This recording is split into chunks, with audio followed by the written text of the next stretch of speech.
lamentablemente estamos otra vez siendo una de las provincias con las mayores tasas de femicidio. En este momento tenemos 1.7 femicidios cada 100.000 mujeres. Y sí, es un ranking nefasto. Es lamentable que esto siga sucediendo. Este dato nosotros lo tenemos a través de nuestro observatorio Mumalá, Mujeres, Disidencias, Derechos, que es un observatorio que funciona en todo el país y también en Ciudad Autónoma de Buenos Aires. Nosotras lo que hacemos es recopilar información, sobre todo de los medios de comunicación, y de ahí vamos sacando la información de los femicidios que salen, sobre todo en los medios de comunicación, para poder hacer este informe, ¿no? Que a nosotras nos sirve como herramienta para primero entender cuál es la realidad como provincia y como país, y también para, con esta herramienta, poder exigir al Estado mejores políticas públicas. Y en estos informes estábamos observando que fueron determinando puntos específicos como la relación entre el femicida, son algunos de los puntos que fueron también identificando. Sí, nosotras a través de este observatorio tenemos un detalle bastante minucioso de cuál es la situación en la que estaba la víctima o también la situación del victimario.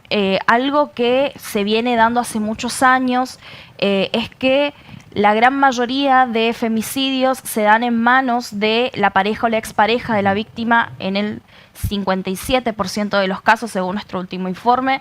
También los femicidios ocurren en la casa de la víctima o en la casa que la víctima compartía con el victimario. En el 70% de los casos es así.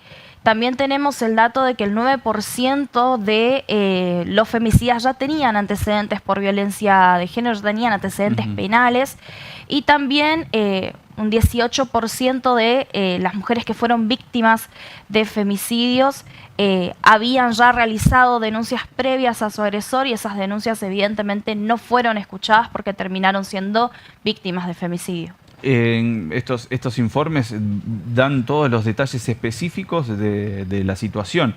En cuanto a lo que me mencionabas, que habían denuncias, incluso me imagino que hasta había restricciones para estas personas. Sí, en muchos casos ya habían restricciones para estas personas, y lo que nosotros vemos es, si hay un 18% de mujeres víctimas de femicidios que hicieron las denuncias, existe un gran porcentaje de mujeres que no se acercaron a la comisaría a hacer la denuncia, y me parece que ahí es donde hay que poner el foco también. ¿Por qué las personas que son víctimas de violencia de género no quieren acercarse a una comisaría para hacer la denuncia? Esto es multicausal. Primero tiene que ver con la víctima. Poder reconocerse como víctima es un proceso muy lento y es un proceso bastante doloroso también. Yo reconocerme como una persona que sufre violencia de género, porque una siempre cree a mí no me va a pasar. También tiene que ver con el descreimiento que hay por parte de la sociedad de que la justicia funcione. Y esto está totalmente relacionado con los casos que estamos viendo que van pasando, ¿no? Hace unos años tuvimos el caso de Marilu Robledo, 25 denuncias, no fue escuchada, fue víctima de femicidio. Ahora tenemos, bueno, el caso de Cecilia, digamos que en este caso sí la justicia se está moviendo más rápido de lo común, pero tenemos muchísimos casos de mujeres que fueron víctimas de femicidio y que tardan muchos años en poder hacerse justicia. Entonces también es esto, ¿no?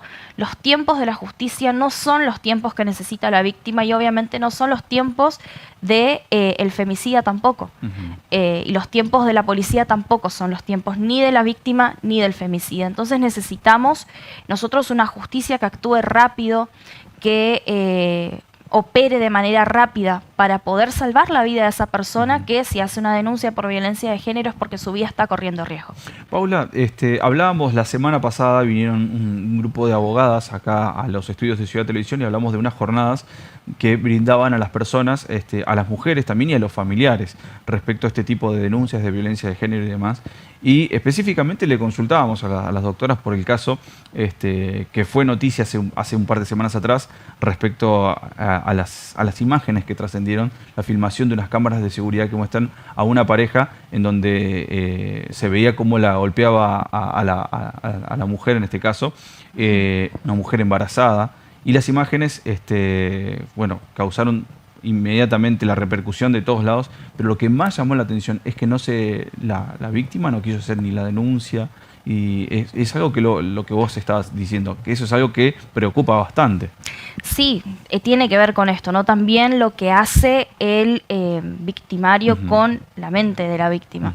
Tenemos que tener en cuenta de que las víctimas son personas, las víctimas de violencia de género son personas que están manipuladas. Son personas que su victimario constantemente lo está manipulando, la está haciendo de menos.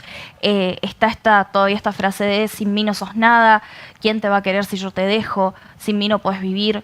Entonces tenemos que tener eso en cuenta también. Justamente hoy, cuando venía para acá, venía escuchando en una radio que estaban diciendo que cuando una persona que está denunciada por violencia de género va preso, a las horas ya está la esposa llevándole comida, diciéndole que lo liberen. Tener esa visión es no tener perspectiva de género y no entender qué pasa por la cabeza de la víctima. Si seguimos nosotros todavía reproduciendo ese tipo de cosas, ese tipo de comentarios, nunca vamos a llegar a involucrarnos como sociedad para poder erradicar la violencia de género, porque seguimos reproduciendo esas cosas. Tenemos que entender a la víctima, tenemos que entender qué es lo que pasa por la cabeza de la víctima. Tenemos que entender de que las víctimas por violencia de género no son víctimas perfectas que hacen una denuncia y después pueden seguir su vida normal y todo sigue perfecto. La víctima de violencia de género es una mujer totalmente degradada, totalmente manipulada, que salir de ese... De cómo te setearon la cabeza en todo ese tiempo de relación violenta cuesta mucho. Y es todo un proceso largo y es un proceso que tiene recaídas también.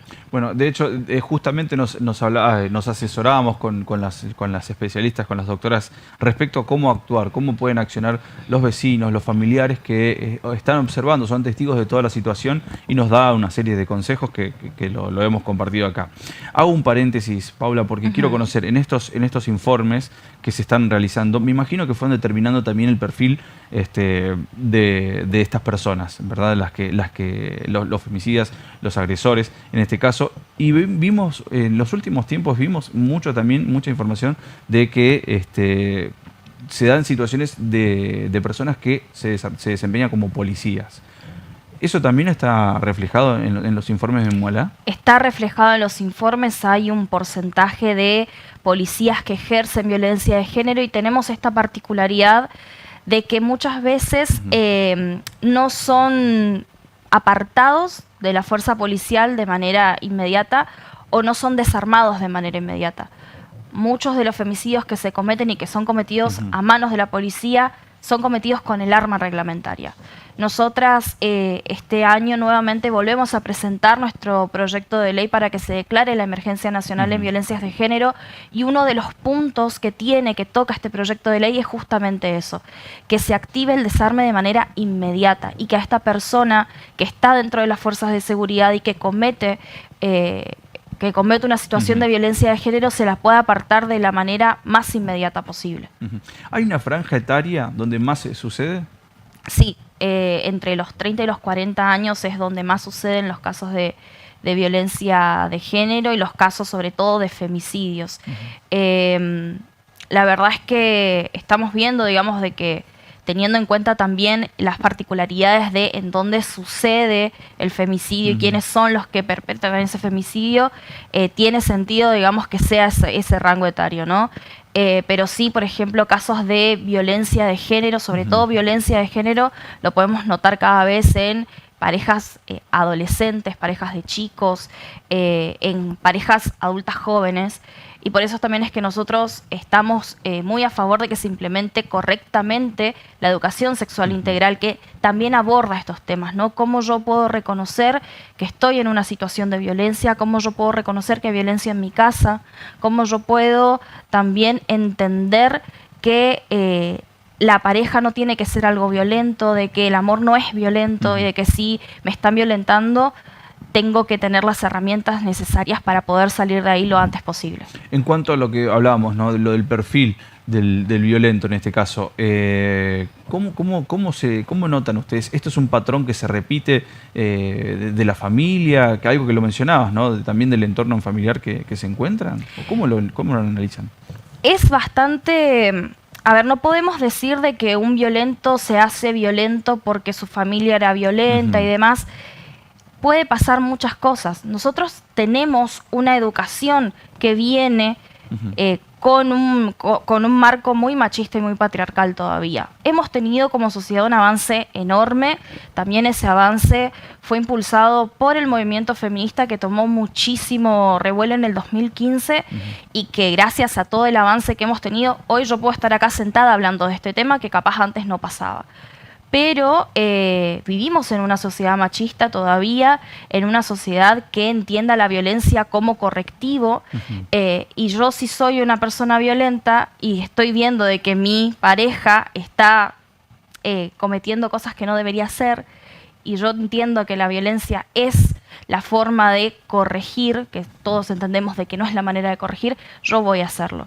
También es, a ver, vivimos en una sociedad machista que sigue todavía cambiando y sigue evolucionando, pero todavía pasa de que se entienda a la mujer como alguien inferior.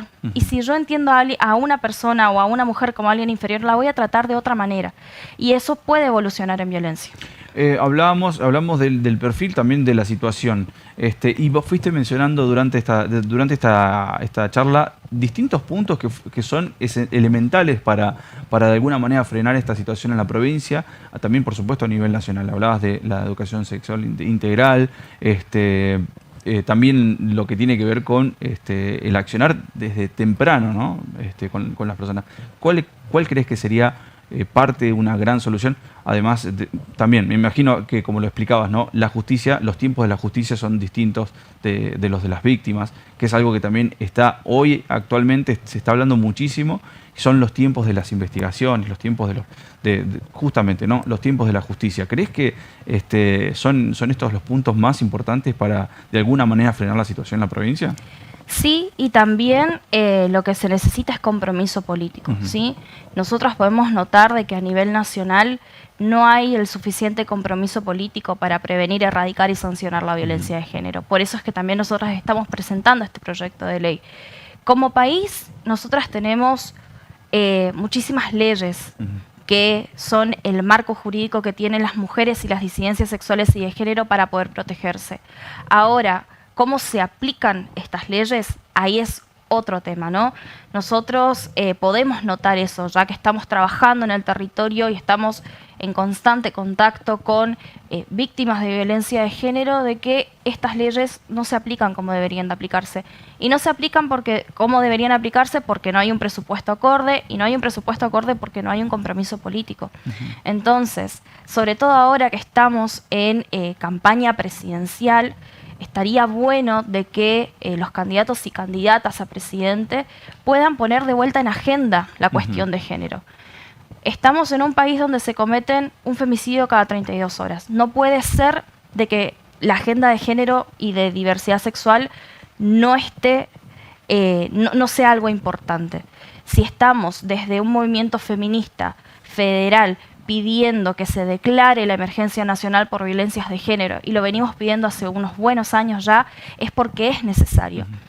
136 femicidios se cometieron en lo que va del año. 13 se cometieron en nuestra provincia. Entonces, estamos en una situación en la que se necesita la declaración de emergencia. ¿Es ahora o es seguir llorando a víctimas de femicidio y seguir con un Estado que no se termina de hacer cargo?